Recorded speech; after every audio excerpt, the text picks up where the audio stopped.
was a time once ago where I saw you as Daddy Dearest. Your image in my eyes gleamed among all others. You were this lake in the desert. I knew of none like you. Promised you and myself that I would marry no one unlike you, but my eyes were open young. When I was old enough to understand the word balloon, it came to me that those were not sounds of passion from that room. They were that of pain.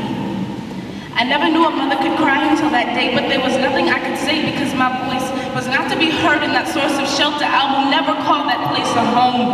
The ill thought of returning soon chilled a 3-year-old to the bone, and as I laid me down to sleep, a goddess would ease my pain with the sweeping of my forehead. I played afraid so she'd stay, so she wouldn't have to lay next to you.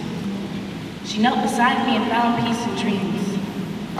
I'd often opened weary eyes to check on her, but when I had opened my eyes for the last time that night, your hands were on her, wrapped around her ankles like shackles that kept her great-grandmother, and arms that held me struggled against floorboards. Her fingernails ate carpet, pulling, scratching, screaming, reaching, pleading, but the backside of your left hand, with knuckles identical to mine, stopped time, reached back to a shoulder upon which I once cried, and came down angrily to meet her cheek. I covered my eyes so I wouldn't have to see blood that runs through these veins shed in vain.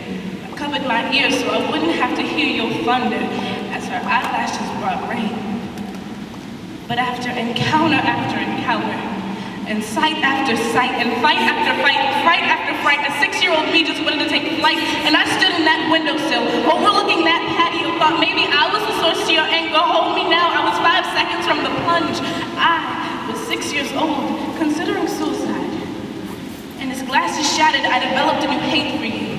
You altered my ability to trust. I always felt like a prisoner just wanting an escape, but I had to wait for those bars to rush. You were the warden to our happiness, the burden that broke backs, and I always wondered why this was so, but I could never ask. There was a phone call from a woman claiming she was your wife, and that paid our bail. A backseat DNA test got us off probation, so guess what? No more shackles, no more cuffs, no more burdens, no more trust. There was a time once ago where I saw you as Daddy Dearest, but you are now nothing but an X chromosome and a constant reminder that hands were holding